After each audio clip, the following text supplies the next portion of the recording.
بسم اللہ الرحمن الرحیم۔ السلام علیکم۔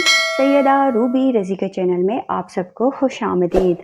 ناظرین کرام، کیا آپ اس شخص کے بارے میں جانتے ہیں جو آج سے ہزاروں سال پہلے پیدا ہوا لیکن آج بھی ہمارے درمیان زندہ ہے؟ یہ شخص مختلف موقعوں پر ہمارے سامنے آتا ہے اور ہمیں راہ دکھاتا ہے۔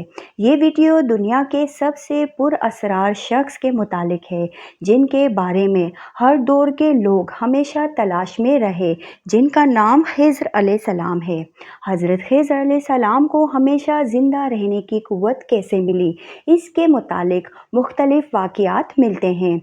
ابن اساکر نے تاریخ دمشق میں لکھا ہے کہ جب حضرت آدم علیہ السلام کی وفات کا وقت آیا تو آپ نے اپنے تمام لڑکوں کو جمع کر کے فرمایا، اے میرے بیٹو، بے شک اللہ تعالیٰ زمین والوں پر ایک بڑا عذاب نازل فرمانے والا ہے، تو میری وفات کے بعد میرے جسم کو غار میں رکھ دینا یہاں تک کہ سکون پا جاؤں، تو میرے جسم کو ملک شام میں دفن کر دینا۔ لہٰذا آپ کی وفات کے بعد حضرت آدم کا جسم مبارک آپ کے بیٹوں کے پاس رہا۔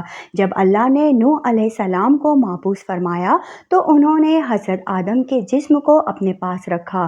جس وقت اللہ نے زمین پر طوفان بھیجا اور پوری زمین ایک زمانے تک ڈوبی رہی، پھر طوفان ختم ہونے کے بعد حضرت نوح بابل شہر میں آ کر ٹھہرے اور اپنے تینوں بیٹوں شام، حام اور یافس کو وصیت کی کہ آدم علیہ السلام کے جسم مبارک کو اس غار سے لا کر شام میں دفن کر دو جہاں انہوں نے وصیت کی تھی۔ تو ان لڑکوں نے کہا، زمین وحشت ناک ہے، نہ کوئی زمین سے مانوس ہے اور نہ وہاں کا راستہ جانتا ہے۔ حضرت نوح نے کہا، حضرت آدم علیہ السلام نے اس شخص کے لیے جو ان کے جسم کو دفن کرے گا قیامت تک زندہ رہنے کی دعا کی ہے۔ پھر آپ کا جسم مبارک اسی طرح رہا یہاں تک کہ حضرت آدم کے ایک صلبی اولاد جن کا نام خضر تھا، انہوں نے آپ کے جسم مبارک کو دفن کیا۔ اللہ نے حضرت آدم کی دعا قبول فرمائی تو حضرت خضر علیہ السلام جب تک اللہ چاہے گا زندہ رہیں گے۔ حضرت خضر کی کنیت ابو العباس اور نام بلیہ تھا۔ ان کے والد کا نام ملکان تھا۔ حضرت خضر علیہ السلام کی یہ خصوصیت تھی کہ آپ جس جگہ بھی بیٹھتے تھے وہاں آپ کی برکت سے ہری ہری گھاس اگ جایا کرتی تھی، اس لیے لوگ آپ کو خضر کہتے تھے، جس کے معنی سبز چیز ہوتی ہے۔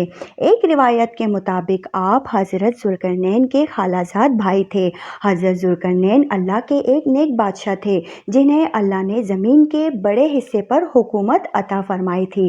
حضرت خضر حضرت ذوالقرنین کے وزیر تھے۔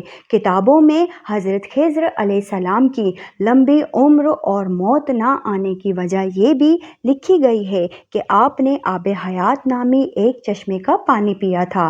آب حیات کے بارے میں یہ بیان کی جاتی ہے کہ جو اسے پیے گا یا اس میں غسل کرے گا اسے کبھی موت نہ آئے گی۔ توریت کے بعد یوحنا میں آب حیات کا ذکر یوں ملتا ہے، پھر اس نے مجھے بلور کی طرح چمکتا ہوا آب حیات کا ایک دریا دکھایا جو خدا کے تخت سے نکل کر اس شہر کے درمیان میں بہتا تھا اور دریا کے پار زندگی کا درخت تھا۔ آب حیات کے ذکر قدیم داستانوں اور کتابوں میں بھی ملتا ہے۔ ان داستانوں میں 3 شخص کا ذکر کیا گیا ہے جو آب حیات تک پہنچیں گے۔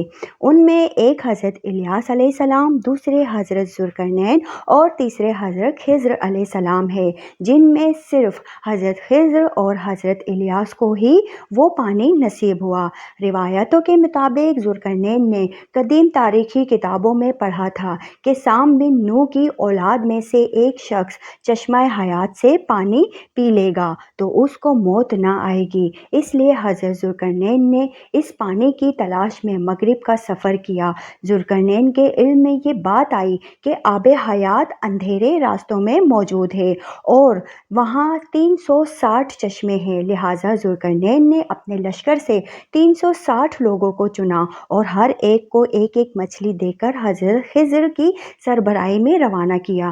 تمام لوگوں کو یہ ہدایت دی گئی کہ ہر فرد اپنی مچھلی کے ساتھ چشمے میں اتر جائے اور واپس آ کر اپنی مچھلی ظاہر کرے۔ کافی لمبے سفر اور دشواری کے بعد آخر کار یہ لوگ اس چشمے تک پہنچ گئے